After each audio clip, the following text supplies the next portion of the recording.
AI image generation has seen a huge surge in innovation lately. By now, we've probably all seen the crazy, uncensored, unhinged images coming out of Grok 2. They're realistic, they'll generate pretty much anything but like nudie content, and they're probably gonna end up getting X-sued from all sorts of different directions. However, under the hood, Grok 2 is just using the Flux 1 model from Black Forest Labs. And if you've been watching this channel at all lately, you'll have noticed that I've been pretty much going ham on using Flux lately in my latest videos. Some of the more popular videos around the topic were this one, where I showed you how to make super realistic images, and this one, where I showed you how to train your own face into the model. Well, this week, we've gotten even more AI image generation rollouts. And quite honestly, it's starting to feel like Midjourney is taking notice and making some changes to make their product a little bit more appealing to you. But let's just start with what was released most recently. This week, we got a brand new model from Ideogram called Ideogram 2.0. It's their most advanced text-to-image model, and it's now available to all users for free. Now, if you're not familiar with Ideogram,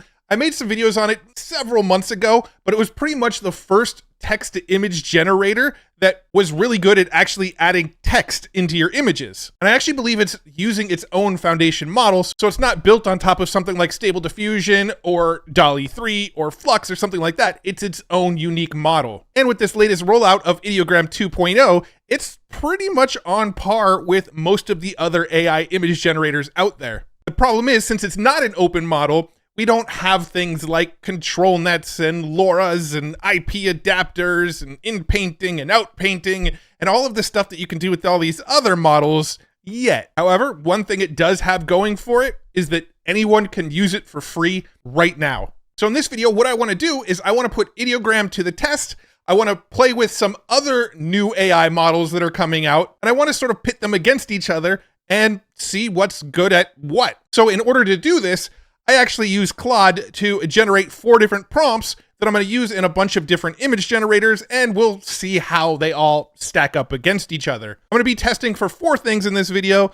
There are a lot more things I can test for, and I'll probably do more tests like this in future videos. But for this video, I'm going to test human realism, landscape and scenery, incorporating text into images, and just weird and absurd images. And I had Claude generate prompts for each one of those. So for example, for human realism, I used the prompt, a close-up portrait of a weathered elderly fisherman with deep wrinkles wearing a yellow raincoat and knit cap against a stormy sea background. And when I plugged that into Ideogram, I got this image, this image, this image, and this image. They all look pretty decent. I mean, this one looks like he might be blind or something. This one to me is looking a little bit noisy. Same with this one, I'm seeing a little bit of noise, but this one to me is really, really impressive. Next up, I wanted to test landscape and scenery. So I did a serene Japanese Zen garden at twilight with carefully raked sand patterns, moss-covered rocks, and cherry blossom trees in full bloom. Here's the first image that Ideogram gave me. Here was the second, here was the third, and here was the fourth. And they all look pretty good. No complaints with any of them. So incorporating text, this is where Ideogram has and still does really stand out. So I did a mystical forest clearing where wisps of fog spell out the words magic awaits in flowing ethereal lettering between ancient trees. Here's generation number 1. You can see looking pretty good there. Generation number 2, I really love the colors of this one. However, the background looks a little wonky. Here's the third generation, looks pretty good. All of the text is perfect in all 4 of these images. And here is the 4th one, magic awaits, and it looks excellent. And finally, for weird and absurd, I did a steampunk-inspired octopus riding a unicycle made of clockwork gears, juggling neon cubes while floating in bubble tea sea. So a lot of elements. This is kind of testing weirdness and absurdity, but also testing how much of the things it actually gets into the image.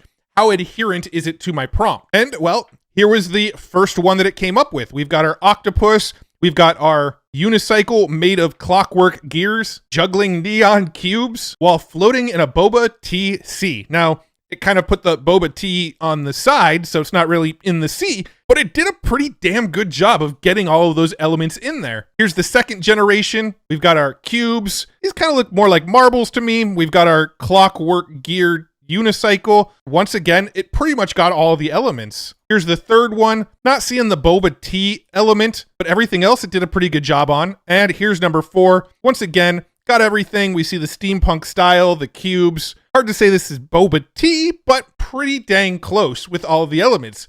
Ideogram 2 is pretty impressive. Now, on their tweet here, they say it is free for all users. There is a caveat. If we click on their managed subscription page, we can see that you can get 10 credits per day. Since it generates 4 images per credit, that'll generate about 40 images per day. Beyond that, you do have to pay, but you can do 10 generations of 4 images each every single day with it. Now, with Flux and Ideogram getting all of this attention lately, I think Midjourney is starting to take notice. They're probably starting to feel a little bit of heat because all of these free and just as good alternatives are popping up. And many of them are either free or much less expensive to use. Now, I don't know if this is a coincidence or not, but the same day that Ideogram announces 2.0 and that you can actually use it for free, Midjourney made this announcement. The Midjourney web experience is now open to everyone. We've also temporarily turned on free trials to let you check it out. So Ideogram drops the day that I'm recording this. Midjourney announces they're opening up free trials the day that I'm recording this. So now anyone can generate a handful of images inside of Midjourney. Now, the free trial with Midjourney also comes with a caveat. If we check out their announcement in the Discord here, they say, hey everyone, today we're opening up the web image creation to everyone. To let people play with the new site, we've temporarily turned on free trials, roughly 25 images. So you get a total of 25 images to test it. And I think that's total. I think once you've gone through your 25 images, you're done. You got to pay for Midjourney to use it anymore. That's not per month, per day, anything like that. I think 25 images, if you want to keep using Midjourney, you got to pay. Unfortunately, Midjourney hasn't rolled out a ton of new amazing features lately. They did sort of update the way they do in-painting, and they've added some cool features over the last few months, but nothing super recently. But of course, I wanted to test the same prompts inside of Midjourney to see how they compare to what we got out of Ideogram. And don't worry, you don't need to rewind the video to see what I did on Ideogram. I'll show you the side-by-side comparison a little bit later in the video here. But when I did a close-up portrait of a weathered elderly fisherman with deep wrinkles wearing a yellow raincoat and knit cap against a stormy sea background, it actually generated 4 pretty dang decent images. They're all pretty realistic. I almost feel like the wrinkles are almost too HD to feel like perfect, but they're really, really good images. Here's our serene Japanese garden at twilight with carefully raked sand patterns, moss-covered rocks, and cherry blossom trees in full bloom. It looks like it got all of those elements. We've got the moss-covered rocks, the sand patterns, the cherry blossoms, twilight. It hit on all the marks. So Midjourney is pretty much doing it just as good as Ideogram. Text is where Midjourney kind of falls apart a little bit right now. So a mystical forest clearing where wisps of fog spell out the word magic awaits in flowing ethereal lettering between ancient trees. Well, the trees and the fog look amazing, but none of this looks like magic awaits to me. This looks like Miggy Awisticists, and that's Maggie Advant and Impig Lili, and then Maggie Giganinchalugus. Something like that. And then finally, a steampunk-inspired octopus riding a unicycle made of clockwork gears, juggling neon cubes while floating in a bubble tea sea. Yeah, Midjourney just kind of falls apart when you want it to adhere to a whole bunch of things in a single prompt. I don't see anything that says steampunk about these. None of these look like unicycles. We've got the octopus, we've got the cubes, but the rest kind of didn't make the cut for this generation. But like I said, there's been a lot happening in the world of AI image generation. And well, just talking about Ideogram and Midjourney is not really a lot. We got another new AI image generation model from the company Freepik. Now, this company Freepik, it's kind of similar to Canva, but they recently acquired the AI upscale platform Magnific. And this new Mystic model seems to be kind of the first like real collaborative thing they've done together since the companies have combined forces. Now, personally, I'm unclear if this is a brand new foundation model that they created, or if they, fine-tuned or added their own sort of pipeline on top of like a Stable Diffusion or a Flux or something like that. I'm not totally sure. I'm sort of operating under the impression that it's its own foundation model, but I can't conclusively say that right now. However, just like the other alternatives, the outputs are pretty dang good. Now, this one only generates 1 image at a time when I give it a prompt, But here's a close-up portrait of a weathered elderly fisherman with deep wrinkles wearing a yellow raincoat and knit cap against a stormy sea background. It got it all, except for the sea is not really super clear behind it. A serene Japanese Zen garden at twilight with carefully raked sand patterns, moss-covered rocks, and cherry blossom trees in full bloom. It pretty much got all of that, except I'm not really seeing the sand rake pattern on this one. It also kind of struggled with the text. It's pretty close, but you can see that this doesn't really look like a word. It sort of blended the W and the A together on a weights. Not a horrible image by any means, it just sort of fell apart a little bit on the text. And then finally, here's our octopus. I'm not seeing anything about it that tells me this is a steampunk octopus. It did seem to get the clockwork gears a little bit. I mean, it's got a clock. I don't know if I'd really consider that gears, but it's got a clock and it's got the neon cubes and the bubble TC. I could buy it. These look like little bubble tea bubbles. I mean, they're pink, but I'll buy it. Now, similar to Ideogram, Freepik has a limited amount. They have daily limits to AI image generation here. I'm not actually sure what the limit is at the exact moment, because if we take a look at this Mystic model, you can see that it's still in alpha and it actually says coming soon. They actually sent me early access so I can play around with this a little bit ahead of time and show off what it's capable of, but it's going to be rolling out really, really soon. And we'll know more about what sort of limits they're going to put on you once it's actually publicly rolled out. And of course, we still have the amazing model from Leonardo called Phoenix, which in my opinion generates some pretty dang amazing images as well. Here's what I got with my old man in the sea prompt down here. It seemed to have gotten everything I asked for in these prompts. And quite honestly, I'm pretty impressed with the images that come out of it. I love the contrast of what Leonardo Phoenix gives you. Here's our Zen garden with the moss-covered rocks and all that stuff from the prompt. Did it perfectly. It also did the text pretty good on 3 out of 4. So we got magic awaits on this one, and this one. They all look great. This one in the middle, a little funky with the text, but it actually does a pretty good job on the text. And once again, I'm loving the colors. I think Phoenix does really, really great colors. And then finally, our octopus here. I'm going to go ahead and pick this one and say it's probably looking the best. We've got our steampunk elements, we've got our clockwork gear unicycle, we've got it juggling cubes, and we got our bubble tea. I mean, they're like bubbles. Close enough. Looks pretty good. Now, I am an advisor to Leonardo, mostly because I think it's a fantastic product, but I'm always a little worried that I'm going to come off too overly biased towards them because I am an advisor. But I do genuinely think it is as good as any of the other models that are out there right now. And of course, you still have all of the originals that are available out there. You've got Stable Diffusion, you've got DALL-E 3, you've got Adobe Firefly. We've now got Imagen 3 from Google. There are so many other image generators out there. And to be quite honest, they've all kind of caught up to each other. In fact, I made this board here inside of Figma that compares all of the models that I'm aware of and have access to at the moment to play with. And you can see I put the 4 prompts across the left side here, and then all of the various models across the top here. So I've got Ideogram 2.0,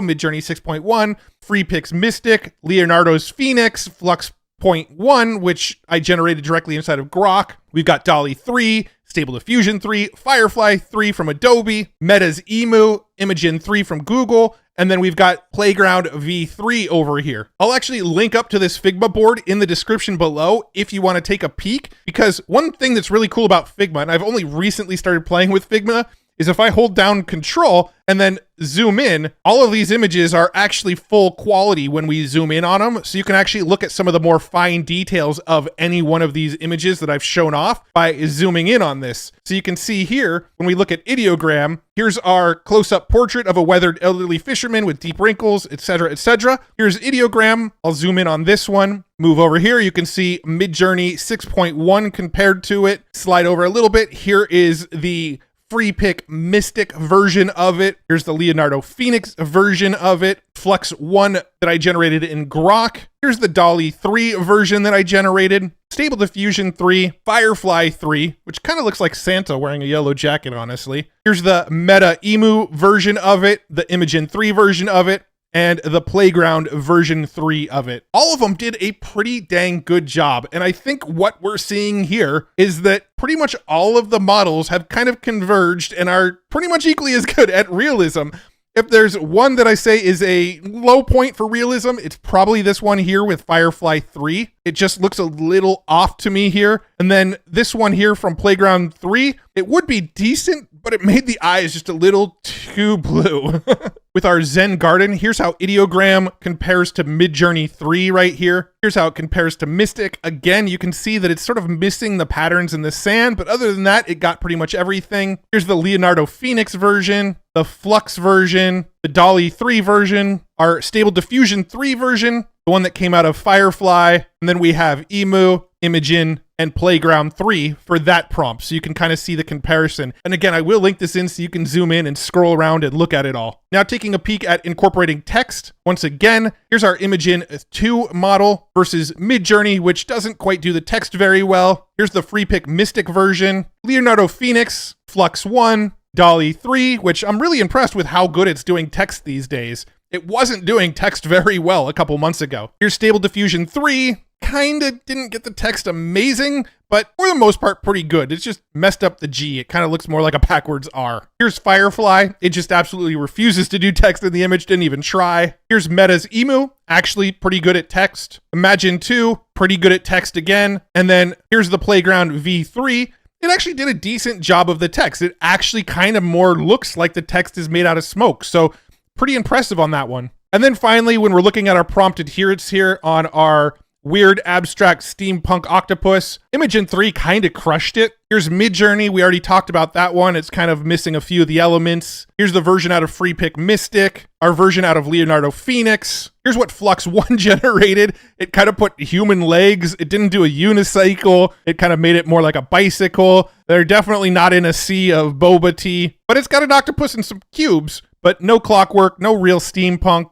Yeah, Flux did not do great with the prompt adherence. Here we have DALL-E 3. DALL-E 3 also kind of crushed it. We've got the steampunk, we've got the clockwork unicycle, the cubes, the boba tea. It got it all in there. DALL-E 3 to this day, still hands down the best at being prompt adherent. Here's Stable Diffusion 3. It got some of the elements. There's no steampunk here. The unicycle looks all jacked up. It doesn't look like a clockwork unicycle. There's nothing to do with bubble tea, boba tea here, but it did get cubes and an octopus in there. And I actually do kind of like the colors of it. I think it did a good job with the color palette. Here's what Adobe Firefly generated. Quite honestly, better than I would have expected out of Firefly. We've got the steampunk, we've got a clockwork looking unicycle, we've got some bubbles, we've got the octopus, there's no cubes. Nothing that says this is like bubble tea, but it got a lot of the elements there. Pretty surprising, honestly. Here's Meta's Emu. Also put legs on more of like a bicycle, motorcycle looking thing, but it does have the steampunk aesthetic, the octopus and the cubes. Here's Imagine 3, octopus, cubes, unicycle, steampunk legs, boba tea. Most of the elements are there. And then finally, here's Playground V3. We got a big old jug of boba tea here. We've got some cubes. We've got our octopus. We've got our unicycle. There's some gears here. I'm not seeing the steampunk aesthetic, but it got quite a bit of the elements. Not my favorite sort of color palette and aesthetics, but it did a pretty decent job. So all this to say, pretty much all these image models are almost just as good as each other in most of these areas. I do want to do some deeper dive testing. You can see here I put more prompts to come because I want to think of more prompts to test different areas of these models, and then I'll keep on building this out and adding new images with new prompts to test different types of outputs that I want to try to get from these models and see how they do. But if you're sitting there going, I want to get into AI image generation, I don't know what model to use, hopefully this helps you sort of gauge what's better at what. I'd say DALL-E 3 is still the king at prompt adherence. So if you have like 9 things in your prompt and you want to make sure they're all in the image, DALL-E 3 is going to crush that for you. If you want realism, they're all pretty much catching up to each other. I think Flux 1 is probably the king of realism at the moment. Midjourney's pretty good. I actually don't think this Midjourney image does Midjourney justice on realism. I've seen a lot better, more realistic images than what I got out of this specific prompt, but Midjourney's pretty dang good at realism.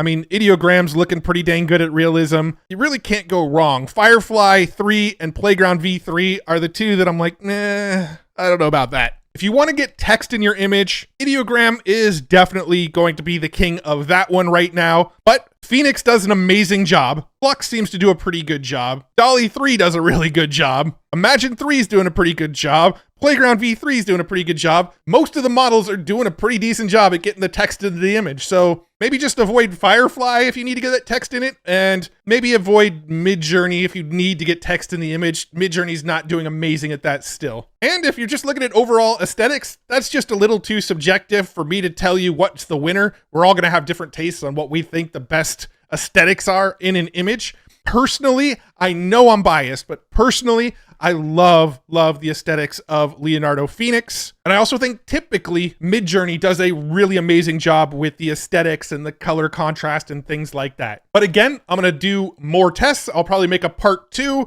add 4 more prompts to this, and test different areas that I didn't test in this video. I will link up this board for Figma down below so you can get in, zoom in, look at the fine details, see if there's anything that you don't like or do like about them, and maybe help you make a decision on what the best image generator is for your needs. Again, let's go over pricing real quick. Ideogram 2.0, free for 10 images a day.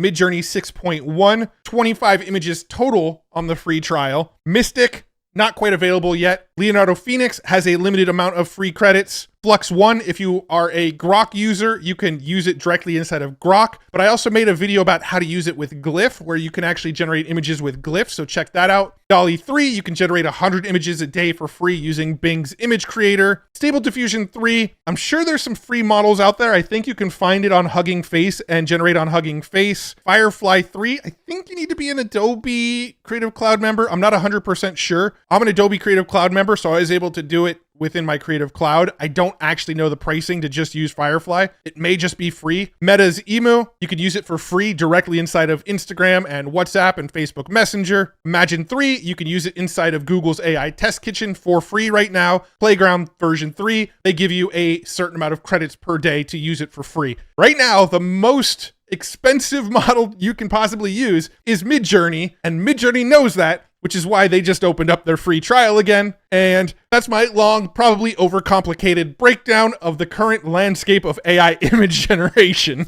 But the beautiful part about all of this is that as this competition heats up, us as the consumers, we're the ones who win. We have free options. We have super realistic options. We have options that'll do text. We have uncensored options. We have ultra prompt adherent options, and pretty much everything in between. If you have an idea in your brain for an image, there is a tool out there right now that will be able to generate that image. And to me, that's pretty cool. Hopefully you enjoyed this video. If you do, give it a thumbs up. Maybe consider subscribing to this channel if you want to hear more about AI tools and news and the latest announcements and cool stuff in the AI world. I'd really appreciate it. Check out futuretools.io. That's the site where I show off all the cool AI tools that I come across. And I really appreciate you nerding out with me over AI images today. I'll see you in the next one.